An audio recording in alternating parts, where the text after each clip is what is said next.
আসসালামু আলাইকুম। আজ রান্না করে দেখাবো ঘরোয়া পদ্ধতিতে চিকেন বিরিয়ানি রান্নার রেসিপি। এভাবে আপনারা গরুর মাংস দিয়ে, খাসির মাংস দিয়ে বিরিয়ানি রান্না করতে পারেন। চুলায় দিয়ে দিলাম একটি প্যান, তাতে দিয়ে দিলাম আমি কিছু মুরগির মাংস একটু বড় করে কেটে দিয়েছি। এটা ব্রয়লার মুরগির মাংস। আর এখানে 4টা পেঁয়াজকে আর 2টো টমেটোকে ব্লেন্ডারে একেবারে স্মুথ করে ব্লেন্ড করে এখানে দিয়ে দিলাম। আর দিয়ে দিব এখন স্বাদ মতো লবণ। লবণের পরিমাণটা অল্প করে দিব, যেহেতু আমরা পোলাওটা রান্না করব আলাদাভাবে, সেখানেও আমাদের লবণটা দিতে হবে। রান্নার তেল দিয়ে দিলাম এখানে। এখন বাদ বাকি বাটা মশলাগুলো এখানে দিয়ে দিলাম এখানে 2 টেবিল চামচের মতো জিরা বাটা, 2 টেবিল চামচের প্রায় বেশি দিয়ে দিব এখানে আদা বাটা, প্রায় 3 টেবিল চামচের মতো, 3 টেবিল চামচ দিয়ে দিব রসুন বাটা, ধনিয়ার গুঁড়া দিয়ে দিব এখানে 3-4 চামচের মতো, জিরার গুঁড়াটাও এখানে দিতে পারেন। তো আমার হাতের কাছে বাটা জিরা ছিল, সেটাই দিয়ে দিলাম। খেতেও ভালো লাগবে, ফ্লেভারটাও ভালো আসবে। এখন দিয়ে দিব 1.5-4 চামচের মতো মরিচের গুঁড়া দিয়ে চুলা রাসটা হাই ফ্লেমে দিয়ে ধরিয়ে দিব ঢাকনাটা খোলা অবস্থাতে, যাতে করে বাটা মশলার কাঁচা গন্ধটা চলে যায়। আস্ত কিছু গরম মশলা দিয়ে দিব এখানে। 1-4 চামচ দিয়ে দিব চিনি, যাতে করে স্বাদের ব্যালেন্স হয়। বিরিয়ানি বা পোলাও রান্নাতে সব সময় চিনি দেওয়ার চেষ্টা করবেন, অল্প পরিমাণে 1-4 চামচ দিয়ে দিলেই হবে। তাহলে কিন্তু স্বাদের ব্যালেন্স আসবে এবং খেতেও ভালো লাগবে।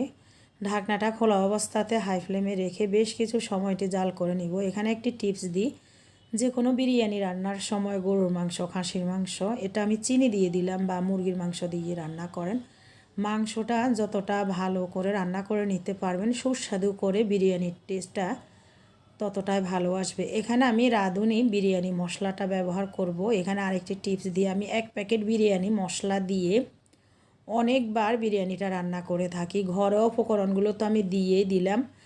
আর এখন দিয়ে দিব যে বিরিয়ানির মশলাটা, সেটা কিন্তু খুবই অল্প পরিমাণে, সেটা আমি কখন দিব দেখাবো সেটা। আর যে বিরিয়ানির মশলাটার প্যাকেটের গায়ে কিন্তু রান্নার রেসিপির যে উপকরণগুলো সবগুলো দেওয়া আছে। তো আমরা কিন্তু পুরো বক্সটা দিয়ে রান্নাটা করব না। মাংসটার থেকে স্বাদ, ফ্লেভার এবং জুসিনেসটা বেরিয়ে গিয়েছে, মাংসটা খুবই সফট হয়ে যাবে। এই যে বিরিয়ানি মশলাটা আমি খুলে নিলাম, নতুন রাঁধুনি রেডিমিক্স বিরিয়ানি মশলা। এখানে কিন্তু ইনস্ট্রাকশান দেওয়া আছে কিভাবে রান্না করবেন, কিন্তু ওভাবে আমি রান্না করব না। 1 প্যাকেট দিয়ে এই যে সামান্য একটু দিয়ে দিলাম, দেখুন, দিয়ে বাকি মশলাটাকে আমি ভালোভাবে মুখটা বন্ধ করে এটি ডিপ ফ্রিজে রেখে দিব। যখন আমি বিরিয়ানি রান্না করব, তখন কিন্তু ওই যে অল্প পরিমাণে প্রায় 1-4 চামচের মতো দিয়ে দিব রান্নার আগে। তাহলে কিন্তু খুব এভাবে করে একটি ক্লিপ দিয়ে আটকিয়ে বক্সে রেখে দিব ডিপ ফ্রিজে এভাবে করে। তাহলে কিন্তু আমরা 1 প্যাকেট দিয়ে অনেকবার বিরিয়ানি রান্না করে খেতে পারবো। আর প্যাকেটের গায়ে এত ইনস্ট্রাকশান দেওয়া আছে যে 1 প্যাকেটে একবারে রান্না হয়। তো আমি কিন্তু এভাবে করে থাকি। ইচ্ছে হলে আপনারা কিন্তু আমার এই টিপসগুলো ফলো করতে পারেন। এখানে দিয়ে দিলাম বড় সাইজের 2টো আলু, একটু কিউব করে কেটে, ঝোলের ভিতরে আলুটা যাতে সেদ্ধ হয়ে যায়। পোলাও চালটা রান্না হতে কিন্তু তেমন একটা বেশি সময় লাগবে না, সেজন্য আমরা আগে মাংসটা, আলুটা ভালোভাবে কুক করে নিব। কতটা জুসি হয়েছে দেখুন, আর এর ফ্লেভারটাও দ্বিগুণ বের হয়, খেতে কিন্তু অসাধারণ। আর একটু পানি দিয়ে দিলাম, যাতে করে ভালোভাবে আলুটা সেদ্ধ হয়ে যায়। ঢাকনা দিয়ে রেখে দিব আরও 4 থেকে 5 মিনিটের মতো এক সাইডে চুলাতে। এখন পাশের চুলাতে আমি পোলাওটা করে নেব। বিরিয়ানি রান্নার সময় সব সময় বড় হাঁড়িতে রান্না করার চেষ্টা করবেন, তাহলে কিন্তু খুবই ঝরঝরে হয় আর খুবই সুন্দর হয়, নাড়াচাড়াও করা যায়। বড় একটি পাতিল বসিয়ে দিলাম, দিয়ে দিলাম বেশ কিছু রান্নার তেল আর বড় সাইজের 2টো পেঁয়াজ কুচি। পেঁয়াজটা আমি হালকা বাদামি করে একটু ভেজে নিব, একেবারে কালো করে ভাজবো না, তাহলে কিন্তু বিরিয়ানি বা পোলাওটা কালো হয়ে যাবে। এখন দিয়ে দিব এখানে যে পোলাও চালটা আমি আগের থেকেই, এখানে হাফ কেজির থেকে একটু বেশি আছে পোলাওয়ের চাল, ভালোভাবে ধুয়ে পানি ঝরানোর জন্য রেখে দিয়েছি ঝাঁঝরিতে। সামান্য পরিমাণে একটু লবণ দিয়ে দিলাম, আর কিছু মটরশুঁটি দিয়ে দিয়েছি। এটি একেবারে অপশনাল, আপনার হাতের কাছে যদি থাকে মটরশুঁটি বা গাজর এই পর্যায়ে দিয়ে দিতে পারেন, দেখতে কিন্তু ভালোই লাগে। আর এগুলো কিন্তু পুষ্টিগুণে ভরপুর বাচ্চাদের জন্য।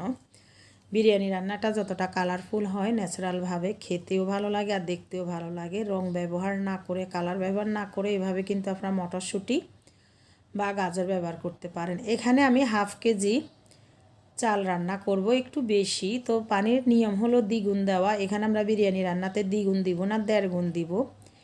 এখানে 1 পট চাউলের জন্য হিসাবে 2 পট পানি যাবে, তো আমি কিন্তু 2 পট দিব না, 1.5 পট দিব। ওই হিসাব করে 1 পট পোলাওর চালে, পোলাও বিরিয়ানি যেটাই রান্না করেন 1.5 পট পানি দিবেন, তাহলে কিন্তু ঝরঝরে হবে, একেবারে পারফেক্ট হবে পানিটা। 2-4 চামচের মতো দিয়ে দিলাম ঘি। ঘিটা দিলে কালারটাও ভালো আসবে একটু, আর ফ্লেভারটা তো অসাধারণ আসবে। এই পর্যায়ে ঘিটা দিবেন, তাহলে কিন্তু সবগুলোর ভিতরে মিশে যাবে। অনেকেই কি করে একেবারে উপর থেকে দিয়ে দেয়, তাহলে কিন্তু সবগুলোর ভিতরে যায় না। পানিটা যখন শুকিয়ে এসেছে, এই রেসিপি যেটা আমি দেখাচ্ছি এখন, এই রেসিপিটা ফলো করে আপনারা একেবারে পারফেক্টভাবে পোলাও রান্না করে নিতে পারেন। এখন কিছু কেওড়ার জল দিয়ে দিব, গোলাপ জল দিয়ে দিব বিয়েবাড়ির ফ্লেভারটা আসার জন্য।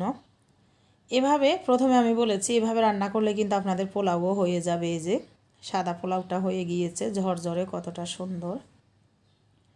চুলার আঁচটা একেবারে লোতে করে ঢাকনা দিয়ে আরও 2 থেকে 3 মিনিটের মতো রেখে দিব দমে।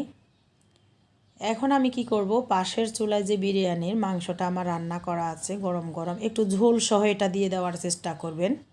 শুকনা শুকনা অবস্থাতে দিবেন না, ঝোল সহ দিলে হবে কি, পোলাওর ভিতরে সবগুলো ঝোল যাবে, মশলা যাবে এবং স্বাদ ফ্লেভার খুব সুন্দরভাবে মিশে যাবে। এভাবে আমরা ভালোভাবে একটু মিশিয়ে দিব। দিয়ে চুলার আঁচটা হাই ফ্লেমে দিয়ে একটি ভারী তাওয়া চুলায় বসিয়ে দিয়ে ওই তাওয়াটার উপরে এই যে দেখুন পোলাও বা বিরিয়ানি যেটাই রান্না করি এটা বসিয়ে দিব। ঝরঝরে হবে আর তলানিতে লাগবে না। 2 মিনিটের মতো হাই ফ্লেমে দিব, কারণ তাওয়াটা গরম হবে। গরম হলেই আমরা চুলার আঁচটা লোতে করে দিব। আর এই পর্যায়ে কিন্তু পানিটা টেনে আসবে। এই যে দেখুন, আমি দেখাবো পরবর্তীতে কতটা ঝরঝরে হয়েছে। একেবারেই সহজ, এভাবে আপনারা বাসায় বিরিয়ানিটা রান্না করে খেতে পারেন। বাচ্চারা খুবই পছন্দ করে বিরিয়ানিটা। আর অনেক সময় যারা চাকরিজীবী লাঞ্চে নিতে চায়, ঝটপট এটি রান্না করে নিতে পারেন। আগের দিন মাংসটা যদি রান্না করে রেখে দেন, তাহলে কিন্তু আরও সহজে যে কতটা ঝরঝরে হয়ে গিয়েছে। এখন চুলার আঁচটা আরও লোতে করে আমি ঢাকনা দিয়ে রেখে দিব 2 থেকে 3 মিনিটের মতো। একটু ভালোভাবে এখন নেড়ে চেড়ে দিব, আর কিন্তু আর আমি নাড়বো না, তাহলে কিন্তু চালটা ভেঙে যাবে। আর কালারটা দেখুন মাশাআল্লাহ কতটা সুন্দর এসেছে। ঢাকনা দিয়ে রেখে দিব 2 থেকে 3 মিনিট। এই তো রান্নাটা আমার কমপ্লিট হয়ে গিয়েছে। এখানে টমেটো দেওয়াতে আর গুঁড়ামরিচটা দেওয়াতে কালারটা এমন এসেছে। তবে বিরিয়ানি রান্নায় এভাবে একটু গোল্ডেন কালার আসলে দেখতেও ভালো লাগে, খেতেও ভালো লাগে। একেবারে সাদা সাদা কিন্তু ভালো লাগে না। দেখুন কতটা ঝরঝরে হয়েছে। এই বিরিয়ানি রান্নাটা আমি পাতিল সহ নিয়ে এসেছি। এই রেসিপিটা ফলো করে যারা নতুন রাঁধুনি, ব্যাচেলার, হোস্টেলে যারা থেকে থাকেন, এভাবে আপনারা নিশ্চিন্তে রান্না করে যে কোনো প্রোগ্রামে দিতে পারেন, বা যারা সেল করার জন্য, বিজনেসের জন্য চিন্তাভাবনা করতেছেন তারাও করতে পারেন। এখন আমরা একটি সার্ভিং ডিশে পরিবেশন করে দেখাবো কতটা লোভনীয় হয়েছে এই বিরিয়ানিটা। তো ভিউয়ার্স, ভিডিওটি যদি ভালো লাগে প্লিজ ইউটিউব চ্যানেলটি সাবস্ক্রাইব করে দিবেন, আর ফেসবুক থেকে যদি দেখে থাকেন পেজটি ফলো দিয়ে দিবেন। আমার চ্যানেলে কিন্তু বেশ কিছু সহজ সহজ বিরিয়ানি রান্নার রেসিপি দেওয়া আছে, দেখে আসতে পারেন যারা নতুন রাঁধুনি। আর আমার চ্যানেলে আবারও বলতেছি, সবসময় আমি ঘরোয়া রান্নাগুলাই দিয়ে থাকি কম তেল মশলাতেই, একেবারে সহজ পদ্ধতিতে। এর লুকটা দেখুন মাশাআল্লাহ কতটা অসাধারণ হয়েছে। আমি একটু কাছের থেকে দেখাচ্ছি বিরিয়ানির লুকটা দেখুন। রেস্টুরেন্টে গিয়ে বিরিয়ানি আর খাওয়া লাগবে না, রেস্টুরেন্টের থেকে দ্বিগুণ স্বাদের বিরিয়ানি আপনারা তৈরি করে নিতে পারবেন। দেখা হবে পরবর্তী ভিডিওতে। আল্লাহ হাফিজ, আসসালামু আলাইকুম।